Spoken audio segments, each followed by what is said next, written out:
Hello ladies, gentlemen, boys, girls, innies, outies and in-betweeners. My name's Dan and welcome back to another PAP Reports. It's Wednesday, May the 6th, 2020. Today we start with a correction to one of yesterday's reports. Now I had a few people call me out over the Nigel Farage story and that he did in fact mention coronavirus in his original report on the migrants. In fact, in some cases, it wasn't just calling out, it was people trying to lambast me publicly over the fact I missed a piece of information, which, let's face it, doesn't happen all too often. As I said yesterday, if you are reporting on coronavirus, then you are considered a key worker. This was not me knocking what he was doing. Now, I work alone. I have no help, although I do my very best to get the information correct. Occasionally, I can overlook something. I don't have people looking over my reports before I film it, and I have limited time to research and get the report onto a script, filmed, edited and uploading, as I do these reports every day. But I'd like to see anyone else do this daily and not make the occasional mistake. However, I do have integrity and I will always correct myself if I'm wrong. And in this case, it seems Nigel Farage did mention coronavirus in the report that I was speaking about. In fact, he went out again after the police interaction at his door and made a point of mentioning the coronavirus. So, based on the government advice on key workers, at the time Nigel Farage was in fact classed as a key worker. Now, it's not too often you get a public apology or correction that's obvious. Most outlets will make a correction or apology somewhere discreet in the hope that people don't see it. Anyway, that's that out of the way. Now let's crack on.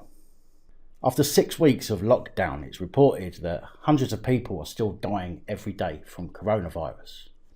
I should say suspected, because many deaths aren't actually confirmed to be coronavirus related, but are listed as such anyway. Well, even so, it's said that the government believes we're past the peak, but are facing pressure to explain when they will ease the lockdown restrictions. A roadmap is said to have been or is being drawn up at the moment and will be released over the next week or so, but it's expected that very little will change initially, as it certainly won't fit the narrative to end the lockdown all in one go.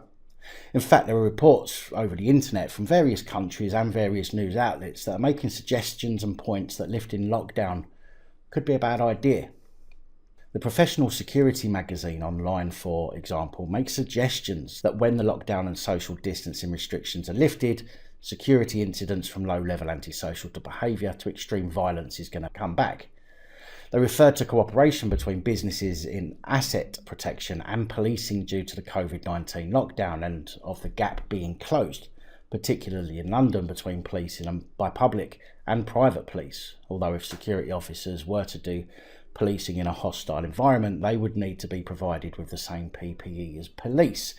And this all makes it sound like a relaxation of the restrictions is going to cause crime waves and that the police and security services should almost be a collective policing agency, which doesn't half make us citizens, the powerhouse behind this country, sound like a colony of criminals. The current restrictions are to be reviewed on Thursday the 7th, tomorrow, although Bojo is expected to extend the restrictions for a further 3 weeks, with the possibility of some minor changes. Now, it's been suggested that while people are put back on public transport and in some workplaces, there will be strict social distancing to keep people 2 metres apart. People are likely to be advised to cover their faces and will be told to use the NHS phone app that alerts you if you've come into close contact with the virus. Told to use it. Told. How about asked to use it? Where is our right to make choices gone? I, for one, will never take my phone out with me if I go out, if I'm forced to install an app on it that tracks me. In fact, if people have to adhere to strict social distancing measures, then why the need for the app if people aren't getting close enough to contract the virus from others? Is the app going to scan the surroundings to see if a door handle's been touched by someone with COVID? How about that item in the supermarket you pick up and check before putting it back down again? Has that been touched by someone who's infected? Someone who's touched their face or coughed in a vicinity? Of course it's not. So the app is going to be largely a waste of time and will simply do nothing but allow the government and police access to your location, your device information, no doubt your media files, call history, text and everything else that you consider private. Pushing the scare agenda, Michael Gove said, ultimately, unless and until we have a vaccine, then I suspect we're going to have to live with some degree of constraint because of the nature of the virus. But we obviously want to, wherever possible and consistent with our measures on public health, restore people's lives to as close to normal as possible. So it seems to me, although you might see it differently, that although there is talk about lifting restrictions, the seeds of doubt are already being sown in order to potentially justify further restrictions or a second future lockdown by blaming the public for either resorting to criminal activities, refusing to accept the tracking app, or in the case of the Michael Gove statement, potentially refusing to accept a vaccine. Cleveland police were called to the scene of a BBQ and Bingo party in Middlesbrough on Sunday. Police said that around 20 to 25 people had attended the party and that 2 men, aged 20, were arrested on suspicion of public order offences, and a number of people were issued with warnings for alleged breaches of COVID-19 regulations. Now, I've said it before, and I'm going to say it again, whether you accept it or not. Staying 2 metres from each other kind of takes the power of the Coronavirus Act out of the police's hands with regards to lots of people being in the same place. Granted, they can use other acts such as public order, etc., but providing you're not breaking any laws, then you shouldn't be eligible for a fine, and if you are, then as I've said from the very start, you should contest the fine and not pay it. Vehicles fitted with loudspeakers are being driven around the streets of East London, playing messages from celebrities in order to get people to respect the unlawful lockdown. Former West Ham stars Bobby Zamora, Paul Konchesky, team captain Mark Noble, X Factor winner Louisa Johnson and crime writer Kimberly Chambers have also recorded messages to remind residents that they need to stay at home and observe social distancing. The council said it contacted celebrities with a local connection to help it publicise the Stay Home and Help Save Lives campaign. I wonder if the celebrities actually wondered about the essential nature of getting someone to drive around and play their voices in the streets of London. Or maybe it's just that they simply wanted their ego stroked and wanted people to hear their voices. Because if no one else is allowed to drive, then should the council be allowing somebody to drive around just to play voices out of a tannoy? Jamie Redknapp made a message which says, "I hope that you're keeping safe and well in these incredibly difficult times. We all know how hard it is. Nobody enjoys being stuck indoors, but we've got to listen to the government, do the right things, and that obviously helps the most important people, which is the NHS and all the other key workers. So keep going. It is tough. I can't wait to see my mum and dad and go to the pub and watch the football and do all the things we like doing, and that will hopefully happen in time." Do you notice how they get messages from people who have no real reason to worry about being stuck in a lockdown? They don't have to worry about not being able to afford their rent. They've got no worries about how to get food or even how to get fed. They've got no worries about the fact that there are people out there without tens of acres of grounds for them to get out in. Council leader Darren Rodwell said, "At a time like this, we all need to come together as one community, working together to support the most vulnerable in the borough. I'm deeply humbled by our well-recognised friends who have taken the time out to lend their voices to our appeal." I think what he meant to say was that he is glad he was able to find people who could back up the narrative because they're not suffering like the rest of society. A police community support officer had his bike stolen in Godolphin playing fields in Slough on Monday. Video emerged online showing the PCSO interacting with a group of 10 who had gathered to play cricket. As he followed the police guidance of engage, explain, encourage and enforce, one of the lads takes his bike and makes off as the person filming laughs and tells the PCSO, "You just got robbed." The PCSO called for backup, which was deployed, but the men, believed to be aged in their late teens or early 20s, made off from the scene, leaving the PCSO's bike behind. Thames Valley Police praised the PCSO for his professionalism and great constraint during the incident, and the force is now appealing for witnesses. The person filming says, "Go home. How are you going to get home, officer? Where's your bike?" Give a message to the cricket team. Can you jump? Stand, take the stand up. Ah, you just got it on. Ah!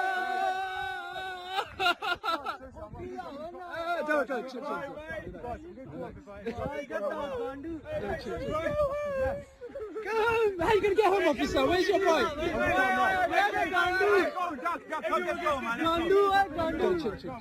many cameras are around you right now?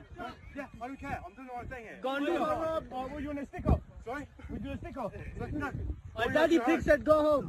Guys,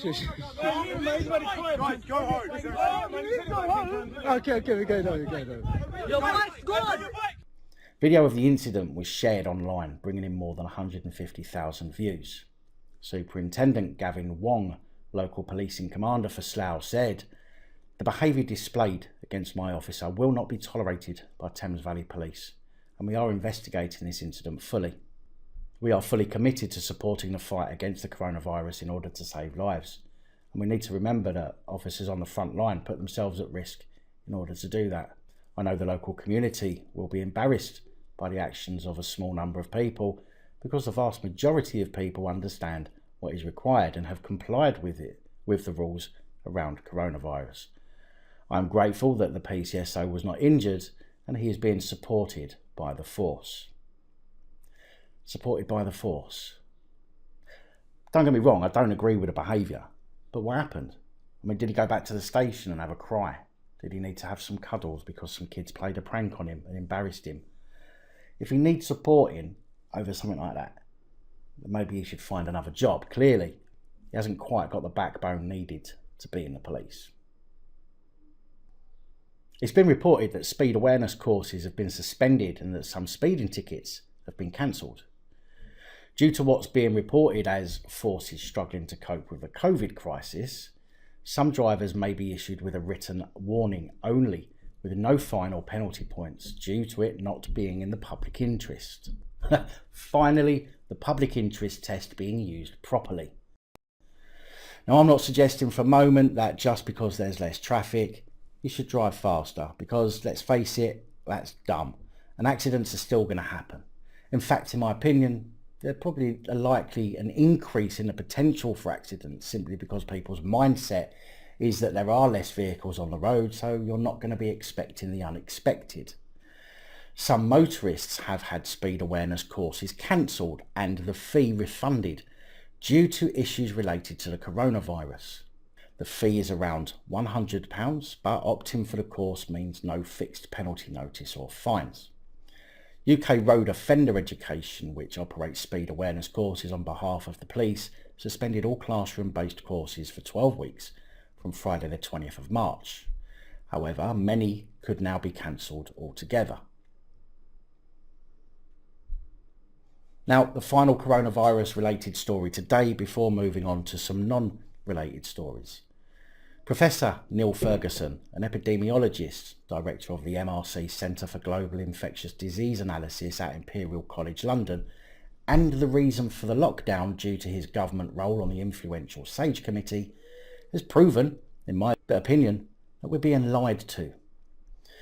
You may or may not agree with me, but facts are facts. The scientists who called for the lockdown over fears of 500,000 people dying due to coronavirus due to its incredibly infectious and potentially deadly consequences has, just like Scotland's shamed ex-chief medical officer Catherine Calderwood, ignored the very advice that they've been giving out.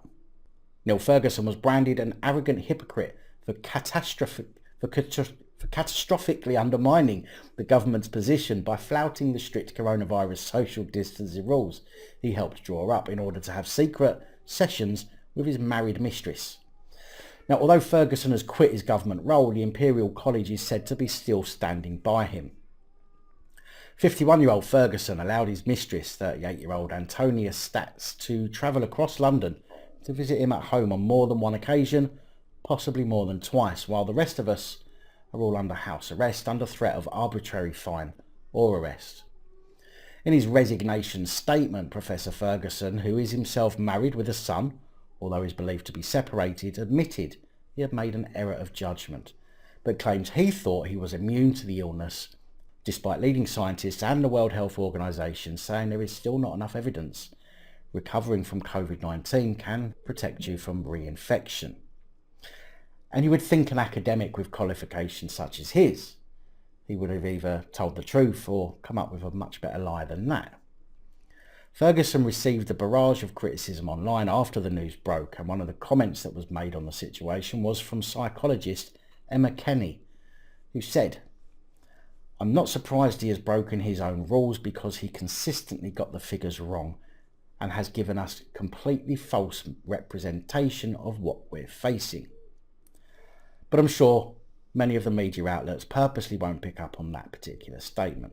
Ferguson's bit on the side, a left-wing campaigner who has repeatedly slammed Boris Johnson on Brexit on social media, made his second visit to Professor Ferguson on April the 8th, despite telling friends that her husband, also an academic in his 30s, was showing symptoms of coronavirus. I think it's very interesting how these renowned medical professionals, experts, doctors, whatever you want to call them, who understand the alleged potential serious consequences of the coronavirus, are simply so happy to ignore them.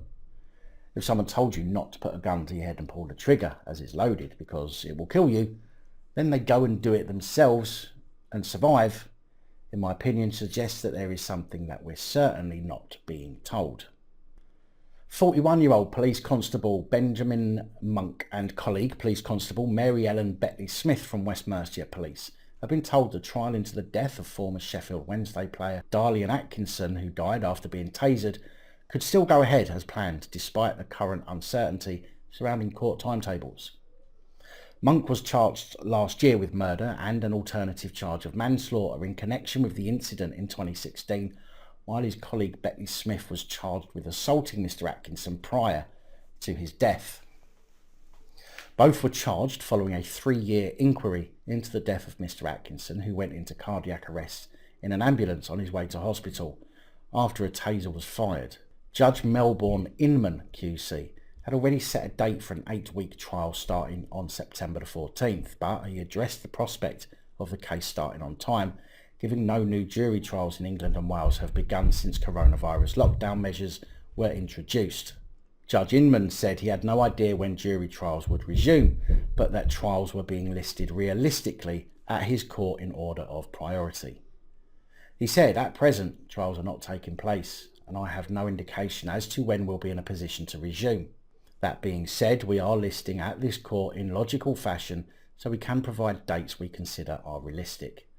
There will be a backlog of trials that have to be listed as a matter of urgency, but we are a large court centre and I am confident at present we can accommodate trials of this nature." This case will be heard on September the 14th, subject to unforeseen circumstances. That is the fixed date. Ex-head of science at Honeywood School in Coggeshall, 38-year-old Oliver Chiaravella, has been spared jail by Judge David Turner QC at Chelmsford Crown Court.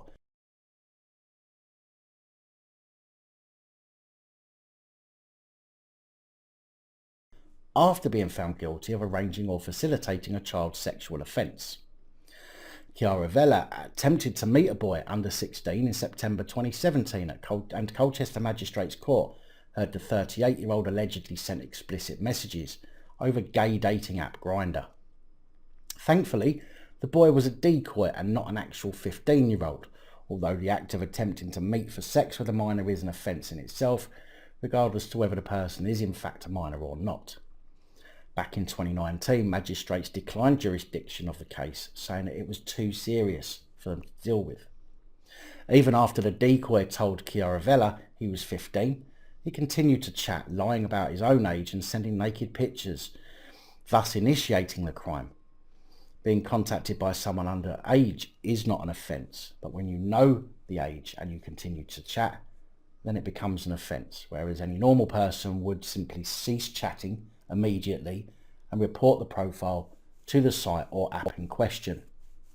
Chiaravella and the decoy arranged to meet on the same day and discussed a sex act, with Chiaravella of Mercy Road, Langenhoe, even asking why the boy was not in school.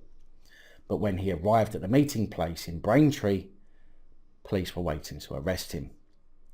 Chiaravella was immediately suspended by the school he worked when the allegation emerged. Gareth Hughes, mitigating, said that Chiaravella, 39, had committed career suicide on that day. It was an act of stupidity on his behalf, he said. He has had to live with the shame of what he has done over the last 2.5 years. Boo fucking who?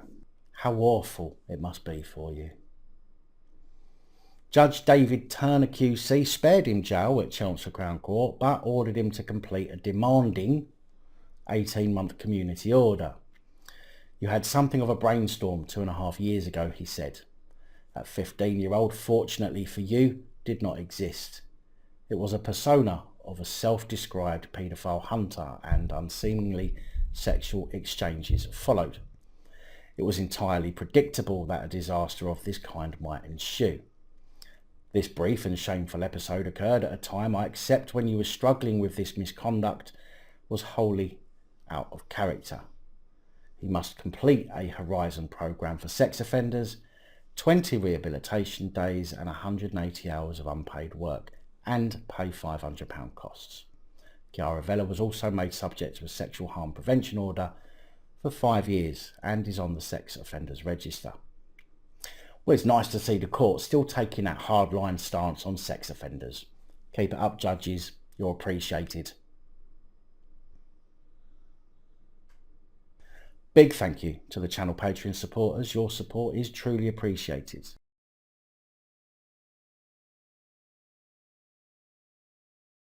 Anyway, that is all I have for you today. Please like, share, comment and subscribe. Let me know your thoughts, as I know many of you will. Until next time, stay safe, look after each other, film the police, and of course, other officials. Good night, all. Thank you for taking the time to watch this video. If you like the content and you'd like to help support the channel, you can do so. In the description of every video there are some links to ways that you're able to help support the channel so I can continue putting out content. If you're unable to help us in that way, hit that subscribe button up the top there. If you haven't already, become a subscriber. That is support enough. Share the videos, comment, like, it all helps. If you're looking for something else to watch, up top there is my latest video. Down the bottom there is a video that YouTube recommends for you.